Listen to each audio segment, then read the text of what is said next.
بسم اللہ الرحمن الرحیم۔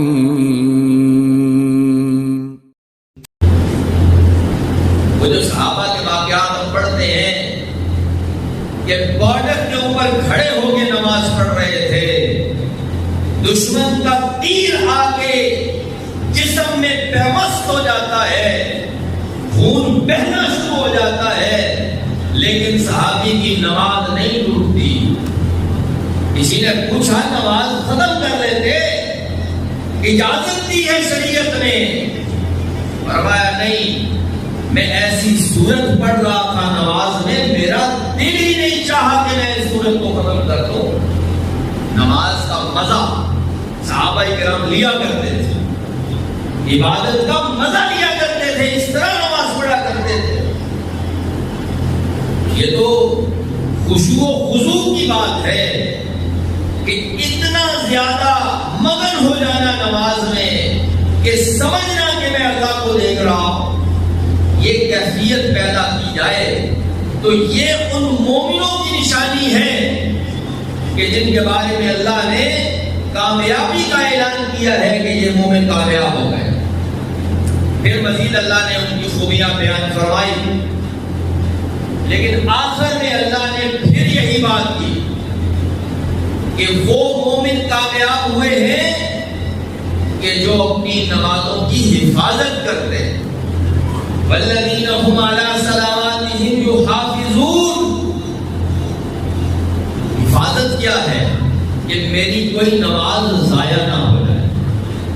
اور نماز تو نماز، صحابہ کرام تو یہاں تک حفاظت کرتے تھے کہ میری کوئی رکعت ضائع نہ ہو جائے، اور رکعت تو دور کی بات ہے، یہ کوشش کرتے تھے کہ تکبیر تحریمہ کہیں ضائع نہ ہو جائے۔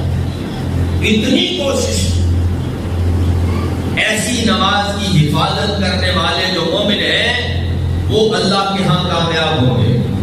اور پھر کامیابی کے بعد انہیں ملے گا کیا؟ فرمایا اولئک هم الوارثون، یہ لوگ وارث ہوں گے۔ کتنی وراثت کے وارث ہوں گے؟ 1 ایکڑ، 10 ایکڑ، 1 مربع، کتنی جائیداد کے وارث ٹھہریں گے؟ ان کی وراثت میں کتنی دکانیں آئیں گی، کتنا بینک بیلنس آئے گا؟ فرمایا نہیں، الذین یرثون الفردوس ہم فیہا خالدون، یہ جنت الفردوس کے وارث ٹھہریں گے۔ اور جنت الفردوس وہ جنت کا اعلیٰ مقام ہے کہ جس سے اوپر کوئی مقام نہیں۔ اسی لیے پیارے نبی صلی اللہ علیہ وسلم نے فرمایا جب بھی اللہ سے جنت مانگو تو جنت الفردوس کا سوال کرو۔ اور ہم فیہا خالدون، یہ نہیں کہ اس میں 2 دن رہنا ہے، 4 دن رہنا ہے، 10 دن رہنا ہے۔ ہم فیہا خالدون، اس میں ہمیشہ ہمیشہ کے لیے رہنا ہے۔ یہ ہے انعام ان مومنوں کی کامیابی کا۔ اور اس میں ایک بڑی وجہ ہے انسان کی نماز ادا کرنا، نماز میں خشوع اختیار کرنا اور نماز کی حفاظت کرنا۔ لہذا میں اور آپ بھی ان خوش نصیب مومنوں میں شامل ہو سکتے ہیں کہ جنہیں اللہ نے کامیابی کا اعلان کرتے ہوئے سرٹیفکیٹ دیا ہے۔ اگر میں اور آپ بھی اپنی نمازوں کو اسی طرح کا بنا لیں، حفاظت کرنے کی کوشش کریں نماز کی، کہ میری نماز ضائع